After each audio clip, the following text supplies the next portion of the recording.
श्श, धीरे बोलो, कोई सुन ना ले। तो दोस्तों, ये बात कभी ना कभी तो आपने अपने घर के बड़ों से सुनी ही होगी और कभी ना कभी तो हमारे मुंह से भी जरूर निकली होगी। पर इसमें ध्यान देने वाली बात तो ये है कि कब कब ये वाक्य हमारे मुंह से निकलता है और कब कब ये हमें सुनने को मिलता है, क्योंकि ऐसे तो बहुत ही कम राज होते हैं जो हम दूसरों के कानों तक पढ़ने नहीं देना चाहते। अक्सर अपने परिवार में अशांति का कारण हम स्वयं ही होते हैं, चाहे हम इस बात को माने या ना माने, पर यही असल सत्य है। मूर्खतावश हम अपनी वो बातें भी दूसरों को बता देते हैं जो हमें कभी दूसरों को नहीं बतानी चाहिए, और वही बातें जाने अनजाने में हमने जो दूसरों के सामने बता दी थी वही हमारे दुखों का कारण बन जाता है, वही हमारे झगड़े का भी कारण बन जाता है। और फिर बाद में हमें पछतावा होता है कि ये बात मुझे किसी के साथ भी साझा नहीं करनी चाहिए थी, मुझसे ही गलती हो गई जो जाने अनजाने में मैंने सभी को ये बात बता दी, और जब गलती मैंने की है तो भुगतना भी मुझे ही पड़ेगा। और इसीलिए जो मैं आज आपको बोध कहानी सुनाने जा रहा हूँ, और इसे सुनने के बाद आपको 7 ऐसी बातों के बारे में जानने को मिलेगा जिन्हें आपको कभी किसी को भी नहीं बताना चाहिए। और ये 7 बातें आपको कभी किसी को क्यों नहीं बतानी, इसके पीछे का तर्क भी आपको वीडियो में आगे देखने को मिल जाएगा। हेलो दोस्तों, आप सभी का एक बार फिर से स्वागत है शिव्यांशी क्रिएशन में। तो दोस्तों, वीडियो को स्टार्ट करने से पहले वीडियो को लाइक कर दीजिए और अपने दोस्तों के साथ शेयर कर दीजिए, और अगर आप चैनल पर नए हो तो चैनल को सब्सक्राइब भी कर लीजिए, जिससे कि ऐसी ही ज्ञानवर्धक वीडियो आपको मिल सकें। तो चलिए दोस्तों, अब बिना देरी के करते हैं वीडियो को स्टार्ट। तो चलिए दोस्तों, जानते हैं कौन सी हैं वो 7 बातें जिन्हें कभी भी किसी को नहीं बताना चाहिए। तो दोस्तों, एक गांव में आशीष नाम का व्यक्ति रहा करता था, और वो व्यक्ति बहुत ही ज्यादा निर्धन व्यक्ति था। उसे तो 2 वक्त की रोटी भी बहुत ही मुश्किल से नसीब होती थी। दिन रात काम की खोज करने पर भी उसे कोई काम नहीं मिल रहा था। और फिर उस व्यक्ति ने एक दिन थक हार कर अपनी सारी परेशानी अपनी पत्नी को बता दी और कहा कि मैं जहाँ भी काम मांगने के लिए जाता हूँ तो हर कोई मुझे ये कहकर मना कर देता है कि हमारे यहाँ पर अभी किसी की ज़रूरत नहीं है। मैं तो काम की तलाश कर कर के थक चुका हूँ।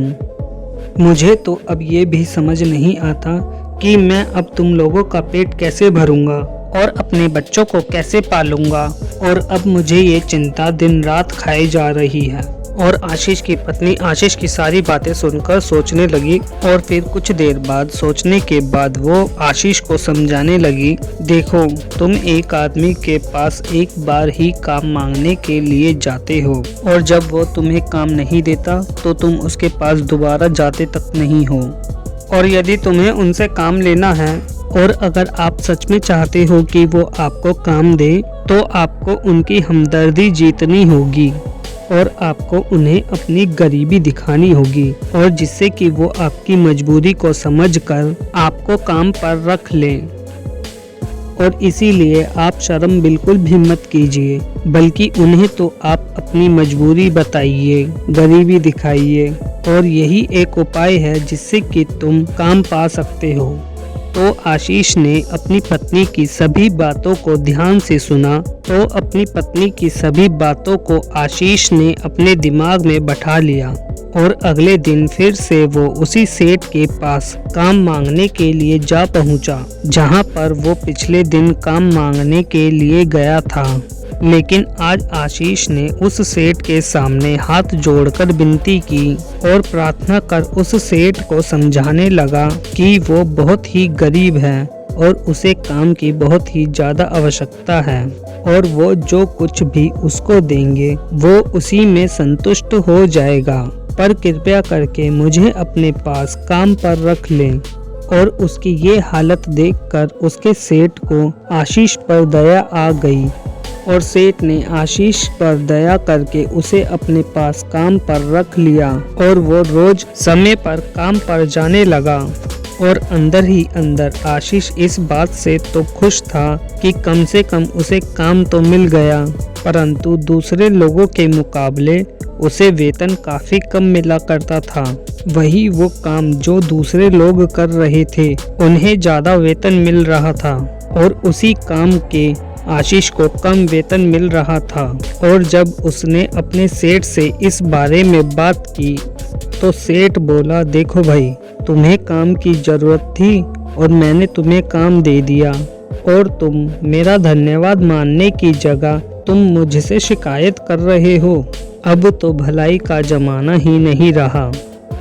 और सेठ की इतनी बात सुनकर आशीष वहीं का वहीं चुप हो गया, क्योंकि बात तो कहीं ना कहीं सेठ ने सत्य ही बोली थी और जो कि बिल्कुल सच थी, क्योंकि सेठ ने तो काम उसे उसकी मजबूरी के हिसाब से ही दिया था और इसीलिए वो उसे अपने अनुसार ही वेतन दिया करता था। लेकिन धीरे धीरे उसने ये बात अपने सगे संबंधियों और दोस्तों को बताना शुरू कर दिया कि उसका सेठ कैसा आदमी है और वो उसे दूसरों के मुकाबले कितनी कम वेतन दे रहा है। और धीरे धीरे समय यूं ही बीतता रहा और आशीष भी अपने काम को पूरी लगन से करता रहा, परंतु अब परिस्थितियां पूरे तरीके से बदल चुकी थी और अब सेठ दूसरों के मुकाबले आशीष से ज़्यादा काम लेता था और वहीं दूसरों के मुकाबले आशीष को वेतन काफ़ी कम देता था। और ये बात आशीष के मन को बहुत ही ज़्यादा खलती थी कि वो दूसरों के मुकाबले काम तो बहुत ज़्यादा कर रहा है, परंतु दूसरों के मुकाबले उसे वेतन बहुत ही कम मिल रहा है। और इसी बात से उसके आत्मसम्मान को बहुत ही ज़्यादा ठेस लगती है और जिसकी वजह से अब आशीष का मन धीरे धीरे काम से हटने लगा और अब तो उसका मन अपने काम में लगता ही नहीं था। और जाहिर सी बात है, ऐसी जगह किसका मन लगेगा जहां इंसान को अपने आत्मसम्मान के साथ समझौता करना पड़े।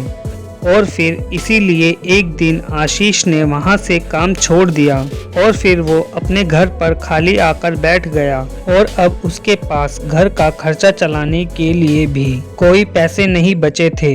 और इसीलिए उसने अपने सगे संबंधियों और दोस्तों से सहायता मांगनी शुरू कर दी।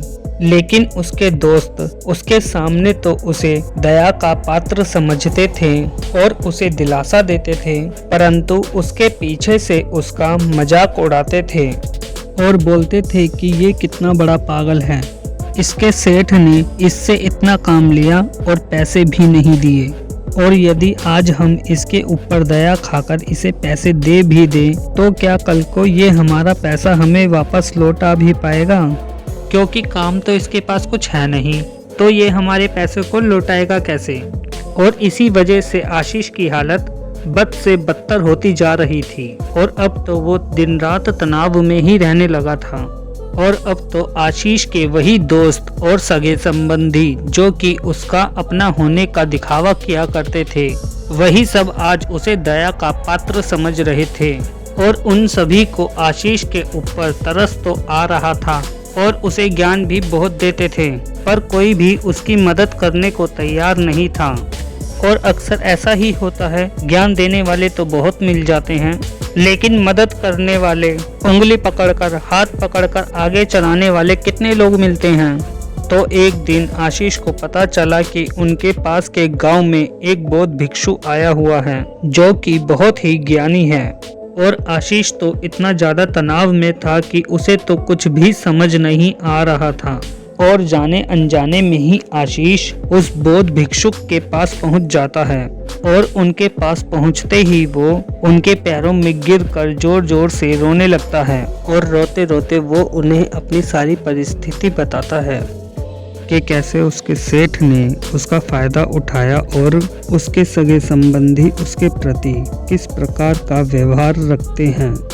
तो बौद्ध भिक्षुक ने पहले तो आशीष की सारी बातें सुनी और फिर वो आशीष को शांत कराते हुए बोले, हे पुत्र, तुम्हारी सारी की सारी समस्या केवल और केवल तुम्हारी बुद्धिहीनता, तुम्हारी मूर्खता के कारण ही उत्पन्न हुई है। और अगर तुम में विवेक होता तो इनमें से एक भी समस्या तुम्हें इतना परेशान ना करती, लेकिन तुमने तो अपने अविवेक, अपनी मूर्खता के कारण अपने रास्ते में खुद ही कांटे बिछा दिए। तो तुम्हें मैं आज 7 बातें बताता हूँ जो तुम कभी भूलकर भी किसी को मत बताना, और तुम इन 7 बातों का अनुसरण करते समय बाहर से मिलने वाले दुखों को तो कम कर ही सकते हो, जो बेवजह दुनिया की वजह से तुम्हारे अंदर पनपते हैं। और पहली बात जो कभी भी किसी को नहीं बतानी चाहिए वो है अपनी मजबूरी। दूसरों के सामने अपनी मजबूरी का दिखावा करके और दूसरों का दया पात्र बनकर उनकी सहायता लेने की गलती कभी मत करना। हो सकता है कि आज वो तुम्हारी मजबूरी को देखकर तुम्हारी सहायता कर दें, परंतु कल को वो तुम्हारा फ़ायदा उठाने से भी नहीं चूकेगा। और मान लो उस व्यक्ति ने तुम्हारा फ़ायदा नहीं भी उठाया तो दूसरों के सामने वो आदमी तुम्हारा मजाक बनाने से भी नहीं चूकेगा। तो इसलिए कभी भी अपनी मजबूरी का दिखावा मत करो। अगर घर में 2 रोटी हैं, सूखी रोटी हैं, तो वही खाकर सो जाओ, लेकिन दूसरों को इसके बारे में भनक तक नहीं लगनी चाहिए। जरा आप खुद सोचिए, अपनी मजबूरी के बारे में किसी दूसरे को बताकर आखिर किसी इंसान को क्या प्राप्त होगा? या तो फिर वो दूसरों की सहानुभूति हासिल करना चाहता है या फिर वो उनसे आर्थिक मदद लेना चाहता है। लेकिन दोनों ही परिस्थितियां अगर आप देखें तो दूसरा व्यक्ति आपका फ़ायदा उठाने से नहीं चूकेगा, और अगर वो आपका फ़ायदा नहीं भी उठाएगा तो वो आपको अपनी नज़रों में मूर्ख ही समझेगा और दूसरों के सामने आपका मजाक भी जरूर बनाएगा। तो इसीलिए कभी भी अपनी मजबूरी के बारे में किसी को भी नहीं बताना चाहिए। और दूसरी बात जो कभी किसी को नहीं बतानी चाहिए और वो हैं अपनी अतीत की गलतियां और भविष्य की रणनीतियां। तो जरा सोचिए, अगर हम अपनी अतीत की गलतियों के बारे में किसी दूसरे को बताते हैं तो उनका क्या प्रभाव होगा? वो गलतियां ठीक तो नहीं की जा सकती, जाहिर है। तो उन अतीत की बातों को बताकर साबित क्या करना चाहते हो? आप अपने जीवन के अंधेरे पक्ष को स्वयं ही दुनिया के सामने ला रहे हो, मतलब खुद ही अपनी गलतियों को दूसरों के सामने बता रहे हो, और इससे उस आदमी की नज़रों में आपका एक चरित्र और घटित हो जाएगा और वो भविष्य में हमेशा आपको उसी नज़रिए से देखेगा। और इसीलिए किसी भी आदमी की नज़रों में अपने चरित्र को घटित मत होने दो। और जरा सोचो, आप व्यर्थ में ही दूसरों के सामने अपने भविष्य की रणनीति को बता रहे हो। जो लोग आपके काम का हिस्सा ही नहीं हैं, उनके आगे अपने भविष्य की रणनीतियां बताना, उनके आगे डींगे हाँकने का क्या फ़ायदा? वो लोग किसी भी तरीके से आपकी सहायता तो नहीं करेंगे, परंतु आपके कार्यों में बाधा अवश्य बन सकते हैं। आप खुद अपने विवेक का इस्तेमाल करिए और सोचिए कि कभी कुछ ऐसा आपके साथ भी हुआ है कि आपने कभी अपनी भविष्य की रणनीति किसी को बताई हो और वो कामयाब ही ना हुई हो? जरूर हुआ होगा, जरा आप एक बार गौर से सोचिए। तीसरी बात जो कभी किसी को नहीं बतानी चाहिए और वो है अपने घर की बातें। जो भी हमारे घर के अंदर आपस में बातचीत होती हैं, तो फिर वो चाहे हमारे माँ बाप के साथ, हमारी पत्नी के साथ या तो फिर हमारे बच्चों के साथ हो, वो बातें हमारे परिवार तक ही सीमित रहनी चाहिए।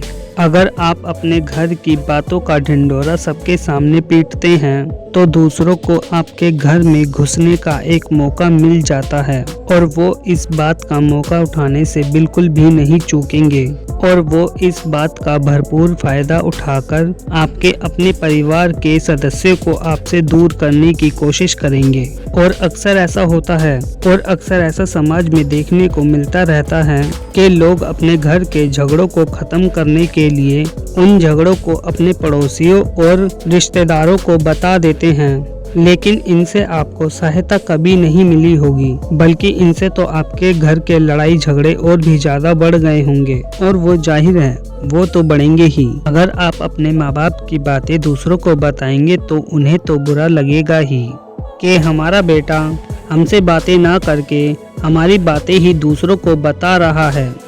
इसीलिए अपने घर की बातें और लड़ाई झगड़े कभी किसी को नहीं बतानी चाहिए। और अगली बात जो मैं आपको बताने जा रहा हूँ, जो कि कभी किसी को नहीं बतानी चाहिए, वो सुनने में तो बहुत अजीब लग सकती है, परंतु उसका सत्य भी मैं आपको एक तर्क के माध्यम से दूंगा। मैं कहता हूँ कि अपनी आमदनी कभी किसी को मत बताना। तो दोस्तों, अपनी आमदनी छुपाने के पीछे किसी का क्या उद्देश्य हो सकता है? जरा सोचिए कि आप अपनी आमदनी को अपने दोस्तों के बीच में बता देते हैं, तो जब आपके दोस्तों को जरूरत पड़ेगी तो वो आपको ही याद करेंगे, क्योंकि उनको अगर पता हो कि आपकी आमदनी ज़्यादा अच्छी है तो वो बुरे समय पर आपको ही सबसे पहले याद करेंगे, क्योंकि वो जानते हैं कि आप ही हैं जो उनकी सहायता कर सकते हैं, और इसीलिए ज़्यादा लोग आपसे मदद मांगेंगे। और अगर आप उनमें से किसी की भी सहायता करने से मना कर देंगे तो वो सोचेंगे कि इस आदमी के पास पैसे तो हैं और मेरी सहायता भी कर सकता है, लेकिन ये मेरी सहायता कर नहीं रहा है, और इसीलिए आपकी आमदनी आप दोनों दोस्तों के बीच लड़ाई की वजह बन जाएगी। कम आमदनी होगी तो लोग मजाक उड़ाएंगे, तो लोग सहायता मांगेंगे, तो अपनी आमदनी बताने का कोई प्रयोजन नहीं है। और जो बात अब मैं तुम्हें बताने जा रहा हूँ उसे तो गांठ बांध लेना, परंतु किसी को भी ये बात मत बताना। अपनी कमजोरियाँ और अपनी ताकत, वैसे तो किसी को पता नहीं होता कि उसकी ताकत और कमजोरी क्या है, लेकिन अगर आपको अपनी कमजोरियाँ और ताकत के बारे में पता है तो यकीनन आप बहुत ही बुद्धिमान व्यक्ति हैं। तो ये बात आपको किसी के साथ भी साझा नहीं करनी है, क्योंकि अगर आपकी कमजोरियां किसी को पता चल गई तो वो आपका फ़ायदा उठाएंगे, और अगर आपकी ताकत पता चल गई तो वही ताकत आपकी कमजोरी बन जाएगी, क्योंकि आपकी ताकत के बारे में तो सामने वाला जानता ही है और वो उसकी कार्ड भी निकाल ही लेगा। तो इसीलिए अपनी कमजोरी और अपनी ताकत के बारे में तो अपने पति या पत्नी को भी नहीं बतानी चाहिए, क्योंकि इसके बाद आपको हमेशा घर में दबकर रहना पड़ेगा। और अगली बात जो आपको कभी किसी को नहीं बतानी चाहिए वो है आपके मित्र और आपके शत्रु। अगर आप अपने मित्रों के बारे में दूसरे लोगों को बताएंगे तो वही लोग आपके मित्रों के साथ घनिष्ठता बढ़ाकर आपको धोखा दिलवा सकते हैं, आपको आपके गहरे मित्रों से दूर करने का प्रयास कर सकते हैं। अक्सर आम आदमी तो ऐसा नहीं करता, परंतु आपके दुश्मन ऐसा जरूर कर सकते हैं।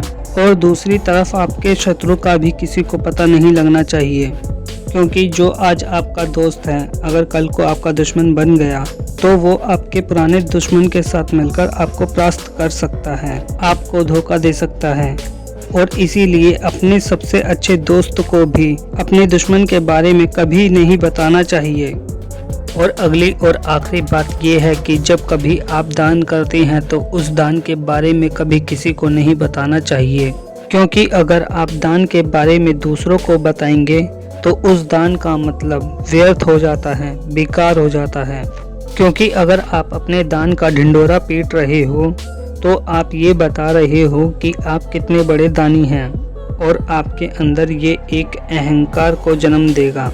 और इसीलिए दान जितना गुप्त रूप से किया जाए उतना ही अच्छा और फलदायी होता है। और दान के बारे में तो कहा जाता है कि अगर आप बाएं हाथ से दान कर रहे हैं तो आपके दाएं हाथ को भी पता ना चले कि आप दान कर रहे हैं। तो ये वो 7 बातें हैं जो बौद्ध भिक्षुक ने आशीष को सिखाई, और इन्हीं 7 बातों में संसार के सभी सिद्धांत छिपे हैं। और इन बातों का अनुसरण करते हुए आप अपने घर में सुख और शांति बनाए रख सकते हैं, और घर के झगड़ों को आप हमेशा के लिए दूर कर सकते हैं। और अगर आप इन बातों के लिए अपने विवेक से भी सोचेंगे तो आप इन बातों के सत्य को नकार नहीं सकते। और हमारा इस कहानी को सुनाने का मकसद यही है कि आपका भी विवेक जागृत हो और आप खुद उन बातों के बारे में सोचें जो हम आपको बता रहे हैं। और अगर आपको लगता है कि हम गलत हैं तो कृपया करके कमेंट सेक्शन में अवश्य बताएं कि इनमें से कौन सी बात आपको गलत लगती है। और अगर आप इन बातों के अलावा भी कोई बात जानते हैं तो दोस्तों आप उन बातों को भी कमेंट सेक्शन में अवश्य बताएं। और अगर आपको ये वीडियो अच्छी लगी हो तो वीडियो को लाइक और शेयर अवश्य करें। चैनल को सब्सक्राइब करना ना भूलें।